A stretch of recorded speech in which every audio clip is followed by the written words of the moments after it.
Embarking on an exploration into the intricate tapestry of religious trauma, this article delves into the struggles faced by the LGBTQ community. Beyond statistics, it unveils a personal narrative, shedding light on the intersection of religious and political challenges.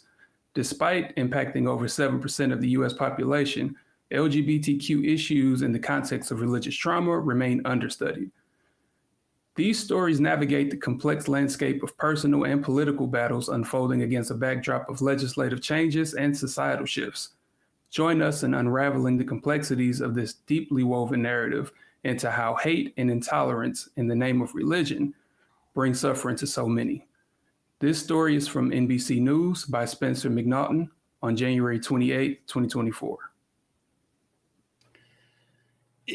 It's good to see that this is even being recognized as an issue, because if you go through and read some of the things that these people talk about, and the experiences of, talk about it in the worst manifestations, it's basically mind rape, just being this religious trauma syndrome. When you try to hide who you are and conceal your identity, you hide other things. And I remember one in particular said that I would pray for hours nonstop. Nothing worked. It was terrifying. And when you think about it, there's been in recent years even more so a drive to isolate, to put people in a worse situation and without support. Now, one thing the article said that Mitt brought up that I just found absolutely amazingly terrible. It's a guy you guys might have heard of called Mike Johnson. He called same-sex marriage a dark harbinger of chaos and suggested it could lead to people marrying their pets. Now, this is the same guy who has a, quote, covenant marriage. Yes, and his son, he and his son are the ones that are each other's watch out to make sure they're not watching porn. Porn on the internet, yep. Yes, and what's really concerned me when I heard this part about marrying their pets, it's such a disconnect that I couldn't help but think I'm a little concerned about his pets, and I'm glad I'm not one of them because, I mean, seriously, it takes a very huge leap to make that kind of jump. There's such a disconnect from reality, but it does perfectly typify a lot of the things that this article is talking about the adversarial nature in which so many people deal with. I remember one of them talked about how one of the worst things was realizing that people chose their ancient myths over their own flesh and blood. But one thing I did find that one of the people, the therapist made, instead of outsourcing all that care to God, I teach them how to be self-reflective and how to regulate their feelings from their own perspective rather than from the Bible's. And then one of the people said, what used to be my life is a trial and then I die and go to hell can change to my life is an adventure and a journey. And, that's really what I'm hopeful that over time, as acceptance does change and as a acceptance of the LGBTQ community has changed and is beginning to change in most areas of Christianity, I'm really hoping that we see people like Mike Johnson who are fixated on people and pets and people who care about people and helping them, not condemning them and making them an other. And that's it. I don't get how they do these. How do they get to that slippery slope of marrying pets? No. There was a cartoon on Adult Swim, and I shouldn't have said that. But there was a cartoon that was on years ago, and one of the main characters married a can of paint. Just as a mockery of this slippery slope idea. I always thought that was ridiculous. It does remind me of what you're saying there, of that kind of cartoonish parody where the man thinks the end of the world is coming, so marries himself.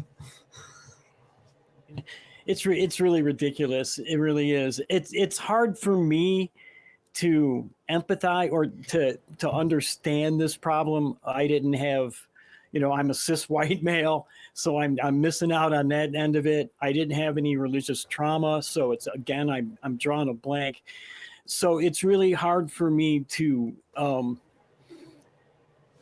empathize fully and to understand where everybody's coming from. Believe me, I fully want to understand. I totally champion these people as much as I can. And the one thing that I can truly be thankful of in this article, this is from NBC News. This is like major mainstream news talking about this issue. And that's freaking amazing. This is something we wouldn't have seen 10 years ago. And I think that's a really good sign about how far that we have come as a society, that we can start talking about these things in the mainstream media. So I don't know why it took so long. I know it rubs people my age the wrong way. It makes me wonder if, like, I know a lot of news programs have aging demographics, and are they just staying away from the topic because they're going to hurt their ratings? I don't know. But I think it's wonderful and amazing that NBC News brought this up to show what these people, what this community has, that sounded really bad, what this community is going through, and the pain and the suffering that these bad politics and this bad religious thought has caused them. Phoebe? I don't know how I feel about this article. Because on the one hand, it talks about very disturbing practice. And that is turning around to somebody and saying, who you are is wrong. Who you are must change. But then it goes on to talk about what has been disparagingly labeled the Insurance Line Item Reference Manual, the DSM. I understand why it goes and talks about the DSM. But the DSM has its own issues. DSM used to pathologize sexual orientation, for example. It used to pathologize being trans in a negative way. DSM used to have recommendations for trans people as electroconvulsive therapy. So the DSM has a way to go to actually improve itself. And the way of changing the DSM is bonkers.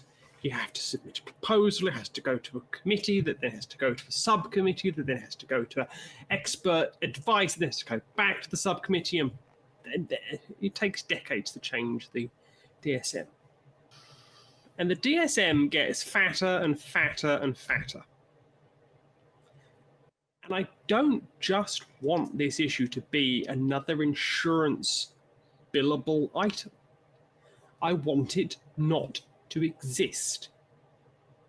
It is something in the third millennium, since we've been counting, in the third decade, in the 5th year of that decade, that should not exist. We should be eradicating this from existence. It's like measles, we can eradicate it. There is no need in this day and age for anybody to not be comfortable in their own skin for things that they have no control over because of, frankly, mythology and make-believe. I'm not usually that disparaging of religion on here, but in this case, it's make-believe, and it is bigotry that uses make-believe to further bigotry. It talks about scripture being quoted here. You can't point to the scripture that backs up what they say because it doesn't exist. The scripture doesn't turn around and say that trans people should be excised of their transness. It just does not say that anywhere. It does not say anywhere that sexual orientation in and of itself is a sin. And any quotes that are made up are just that, made up. They're synthesized. And they are thrown down the throats of people who lack the critical thinking of the person standing at a pulpit, standing at the end of a mosque, standing in a synagogue, or whatever religious building it is. Because this is not just confined to Christianity here. I am somebody who used to work as a social worker. And I am aware, through my work as a social worker, that there was an Islamic exorcism that took place on a teenager to excise him of the demon that had possessed his sexual orientation because he refused to participate in an arranged marriage. This is the level of nonsense that we are dealing with here. In this day and age, we still have exorcisms going on where people believe that you can exorcise the gay away, exorcise the trans away, exorcise the bisexuality away, and so on. What kind of a world have we devolved into? Just like smallpox, this can be eradicated. And it's one thing that we all need to do. Show a bit of humanity towards other people. I mean, I'm just going to attack this from the angle of them talking about just the religious trauma. So I know a lot of people think about religious trauma that like it only comes from like Catholic priests or deconversion camps. So you think about it, you think about growing up in an ultra religious home where you're shunned for your identity, stuff like that. In reality, religious trauma doesn't need an outside force once you've already been indoctrinated. Like just like the guy in this article says, imagine praying every day to not be yourself. A lot of trauma from religion is self-inflicted, and we don't talk enough about that at all. But like when I look at the LGBTQ community, I see a lot of unfortunate parallels with the Black community. One glaring example is how religious indoctrination gives us a lifetime of suffering because we're trying to adhere to a doctrine that is antithetical to us. I think it's oxymoronic for either community to believe in a deity or a religion that opposes their very existence, even if not directly, right? So if the doctrine can be misinterpreted and utilized to justify the mistreatment of you should not take that as the perfect word of an all-loving God. That doesn't make sense. That doesn't compute. So, I mean, like just looking at this year, like the last few years. It's original sin. It's original sin at large here. Yeah. I mean, but like, especially within the last decade, I'll say, it's been probably extremely triggering for the LGBTQ community, but more terrifying because we continue to see these dishonest actors in the government demonize this community for political points. Literally, that's the only reason. And they're not just using rhetoric anymore. Now they're weaponizing the government, which I keep hearing, especially this year, they're weaponizing the government. No, this is actually weaponizing the government, and they're using collective punishment with legislation. I can never say that word. They're enacting collective punishment on people that did nothing more than exist.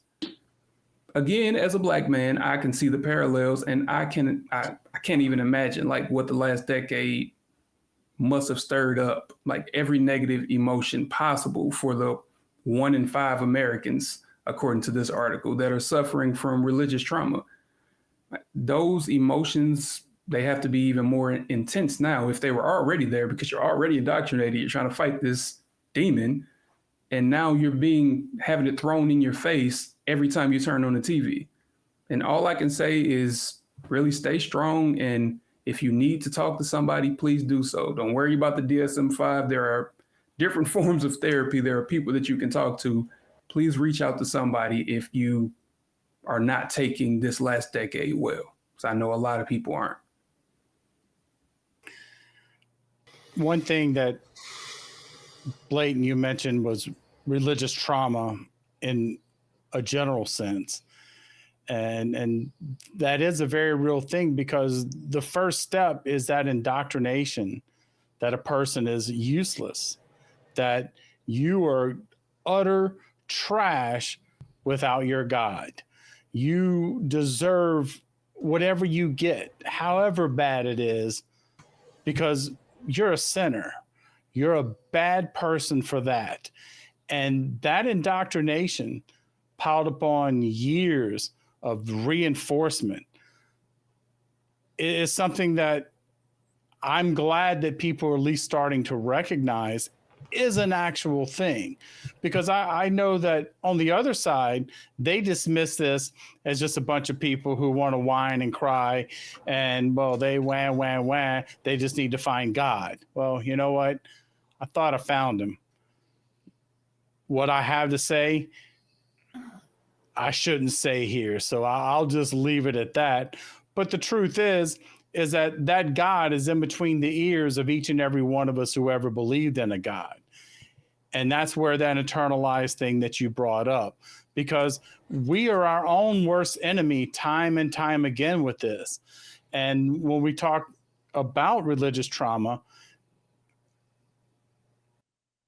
it is a monstrous thing. And go ahead. Go ahead.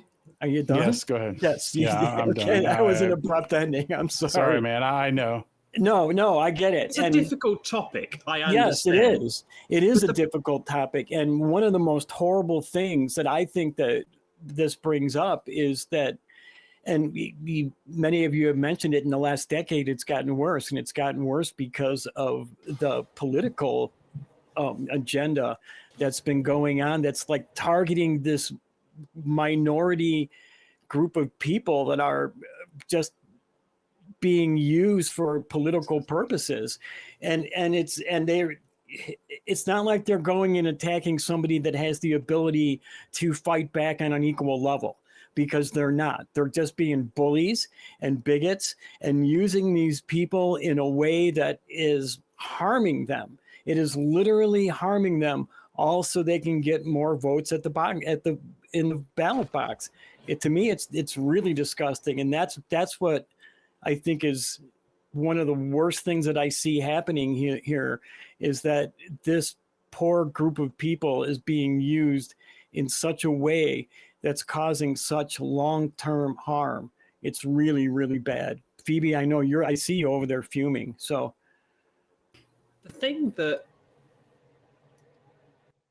this article does, and I understand why it does it, but the article gives an overarching impression that the LGBT community is a victim, to always be a victim, to always be that punching bag, to always be attacked. Fuck that! Absolutely, fuck that! I am here as a member of multiple minorities. I'm an immigrant, I'm Jewish, I'm bisexual, or pansexual, however you wish to differentiate between those. And I'm a trans woman. And I have a disability.